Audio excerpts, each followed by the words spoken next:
High বন্ধুরা, বড়দের প্রণাম, ছোটদের বুক ভরা ভালোবাসা। আমার ভিডিও একটাও ভাইরাল হচ্ছে না। কি কারণে, কিসে থেকে আমার অ্যাকাউন্টটা এরকম হয়ে গেছে আমি নিজেও জানতে পারছি না। 22 সাল থেকে ভিডিও করতে লেগেছি, 24 সাল পড়ে গেল, 1500 ভিডিও ছাড়া হলো, অথচ আমার একটা ভিডিওই ভাইরাল হচ্ছে না। অবশ্যই আমার মনে দুঃখ কান্দন অবশ্যই। তবে কি আমি ভিডিও আর করতে পারবো না?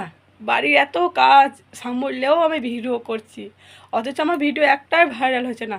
আমি কি আর ভিডিও করতে পারবো না? শুনেছিলাম নাকি ইউটিউবে পয়সা পাওয়া যায়, সে বড় আশা করে লেগেছিলাম, তো কিছুই আমার হয় না। বহু আশা নিয়ে ইউটিউবই সিলভার কার্ড পাবে বলে লেগেছিল গত 2 বছর থেকে, কিন্তু কোনো শর্ট ভিডিও একটা ভাইরাল হয়নি। বারবার তিনবার স্ট্রাইক মেরে দিয়েছে, খুব কান্নাকারি করছে। বন্ধুরা, কিভাবে আমি এই চ্যানেলটা এগিয়ে যাব তার কমেন্টে জানাবে। আমি খুব অনুরোধ করছি বা দুঃখিত তোমাদের